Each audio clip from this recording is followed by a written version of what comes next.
So we're out here on Monday night after the race in West Virginia, and Brandon is out here getting the quad up on the jack here. But anyway, so what happens is when we get back from West Virginia, we got back yesterday. What time, Brandon? 8:30. Yeah. So we left the racetrack probably I'm guessing 2 o'clock. Okay, and then we drove all night, got back here to Florida at approximately 8:30. We ate breakfast, and then we unloaded everything and come straight out here, obviously, and unloaded everything yesterday morning, Sunday morning at 8:30, and we washed and cleaned the van, the trailer, the quad. Now, the way we do it is we don't absolutely take the quad apart and wash and clean on Sundays when we're getting back from the race. What we do usually is just knock off the big mud and everything off of it, which is what we did. So obviously you can see that this quad has been pressure washed, but we did not remove none of this stuff until tonight, all the plastics and that kind of stuff. And then Brandon removes the tires and wheels off of it, and all these little covers and all this miscellaneous stuff here, so we can properly clean it. Usually that happens on Monday nights, like tonight. So that's what we're out here doing. But we have not yet discovered what put the quad in limp mode the other day. There's no active codes on the dash panel here. We did not see any oil or anything in the air box, although we did find a couple of leads from Ohio in the air box, which is kind of unusual. The intake sits up under here on the quad, so we don't know whether, I just don't know yet. So we're taking this quad this weekend to the Florida Trail Riders race, which is our local race, and our friend Wayne Mossbrook has what they call the BUD system. It is where you can plug it into the computer, and it'll give you the readouts of maybe some incidents of what happened. So the kind of weird thing is there's nothing showing on the dash, no active codes, no nothing. The other day when we stopped Brandon for the pit stop, when the quad was in what we thought limp mode, it could be something else, we don't know yet. The ironic thing is it's kind of crazy how we turned the switch off, cut the bike off, and then turned the switch back on. He started it back up, and he did a whole another lap without any problems. We still haven't figured that out yet. Usually if there's an issue, it'll come back.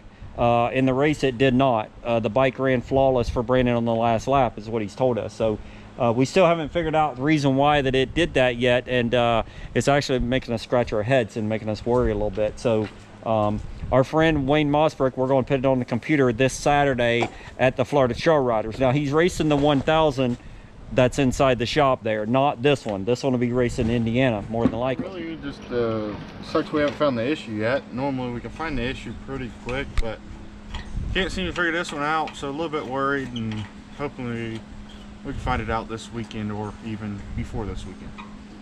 Yeah, it's a little bit weird, isn't it, the way it happened.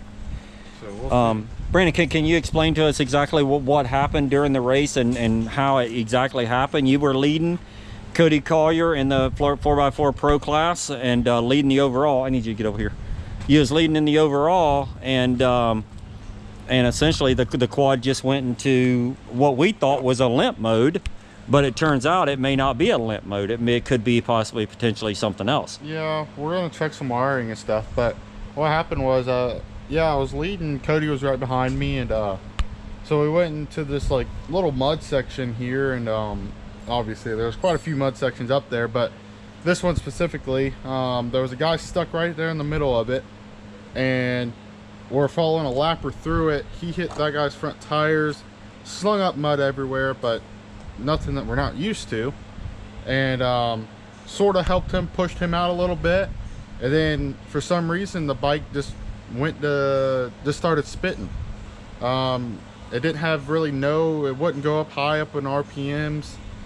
It just wasn't acting right. So Cody, obviously, he blew by me, and he took off, and luckily we were only about probably less than a mile from our where we're pitting, and so I made it there, obviously way back, and stopped there probably for a minute or so, and finally figured out and just turned it off and turned it back on, and it started working again. We got the FTR four-wheeler in here that that we dropped our shocks off to Micah at Penske and Axis, and so he's got our shocks up there. We are going from a triple rate to a dual rate spring setup to see if it helps Brandon on this one here. This is the quad that we've been sort of, you know, fighting a little bit of steering issues and that kind of stuff. So he did race this one in FTR 3 weeks ago or whatever. We got an FTR this weekend that we will be racing this quad. So we're sort of waiting to hear from him on the shocks.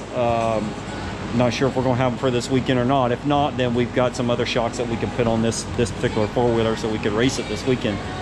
We are not racing the 850. That is the quad that we're prepping for Indiana. So this one here, he has been practicing and riding on this one. The reason why it's a little bit dirty. This one will be of our attention tomorrow, Tuesday night, starting tomorrow night. Got to do a belt, oil service, take everything off of it, clean it, inspect everything, and just make sure it's ready to go for this weekend. And in shocks, we don't know yet. Not sure if we're going to be.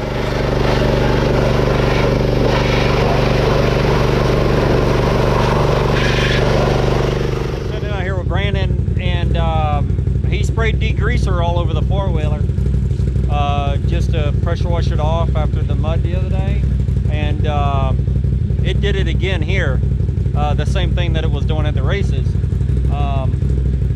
So we're trying to figure out. So now he's taking a water hose, and so we let it dry completely. Couldn't figure it out last night because he had degreaser everywhere, and then we went ahead and pressure cleaned the bike, started the four-wheeler up, and it did the same thing. So it's almost like it's in limp mode.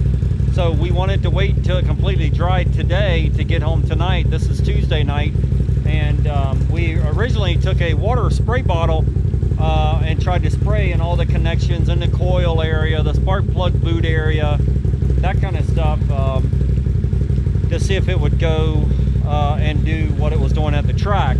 Some reason why we can't believe it's in limp mode or went into limp mode, because our friends at BNR done the flashing of the ECM, and they have turned all that off. So essentially, it's pretty much wide open. So now we're thinking maybe it might be a wet condition that caused our failure the other day. We've never had that happen before. So, but we're waiting. We're taking the water hose right now, or he is, and wetting everything, and it hasn't done anything yet. All right, so we think we just found it. I think. So we just got it to do it. So we've been out here with the dang water hose for about 15 minutes trying to soak this thing. There is 2 coil packs up in the front by the power steering unit. In fact, you hear that? That's what it was doing. So Brandon has the water hose. He has the water hose going right onto the coil pack.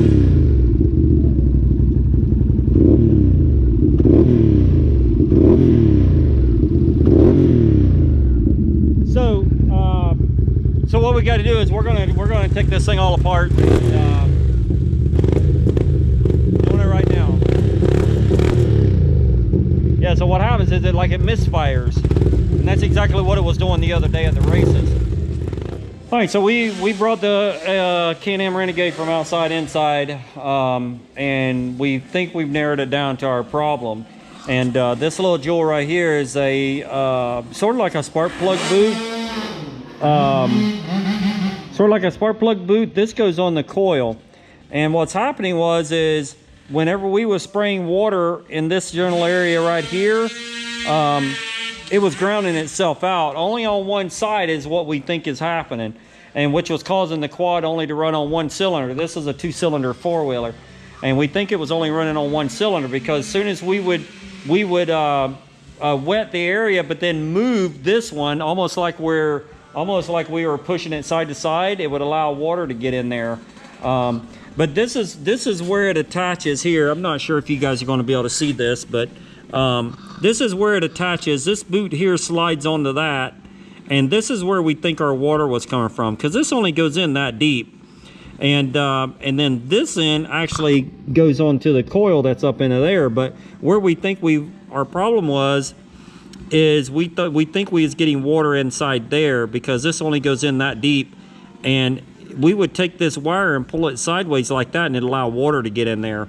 So the other indication too is we saw a little bit of blue tarnish and stuff on this here, like a greenish, like it's almost like corrosion. So what we're thinking is it's just getting moisture inside there. Now, this is the other problem that we've learned.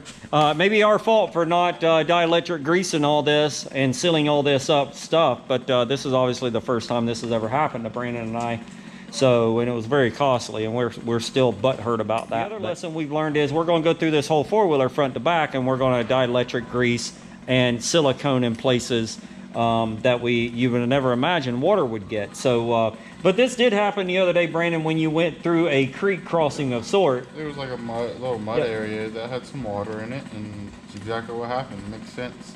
So now we're leaning more toward that the bike itself didn't go in limp mode. Basically, it just lost a cylinder, is what we're thinking. We never really thought it went into limp mode because of BNR, how he does the ECUs, but we knew it was something had to do with mud or water. That's why we kind of thought it was running hot at one point, but we didn't realize it, or it couldn't be that. So obviously we decided to drench the quad, and we figured out what it was. Well, actually, last night when Brandon was spraying degreaser on there, I decided to start it just to see. Yeah. And it did it. So. Which makes sense. It took us a while to find it, actually. Yeah. A lot longer than what we expected. Yeah, so the quad was sitting there idling, and we was just pushing wires around, and all of a sudden we heard a little skip, and turns out that's what it was. So it was this little boot here area. So anyway, so we've learned a lesson that we need to make sure that we dielectric grease these up around that coil area. And this coil, I'm not sure if you're going to be able to see it because I know it's dark, but this coil is located right in here. There is a shroud thing that goes here to keep the water from splashing, but obviously the kind of racing we do is through the woods, and there's no telling where the water's out here. And we just showed you guys the problem with the 850 that we think was the problem up in West Virginia this past weekend. So a couple issues. This COVID thing still got everything backed up. So anyway, don't have those in stock. We wanted to replace everything from the spark plug boot all the way to the coil, the whole wire on both cylinders. So unfortunately, they don't have them. We talked to Robert at BNR, and we can't get them yet. He has got them on order and going to have to get them for us. Problem is we will not have them before Ironman, which is next week. So I think what we're going to do is I think we're going to take them off of the 1000 here that we're going to be tearing down here right after Ironman and redoing. Don't really like robbing parts off another four-wheeler, but then again, I think that one of those spark plug wires has got green, like corrosion around it, where moisture has been inside there, and I don't want to run that. So we're going to pull off the spark plug or the coil wires and all spark plug wires off of the 1000 and put on the 850, so we can prep it and get it prepared for Ironman next week. That won't happen tonight because we've got to turn our attention to the FTR this weekend.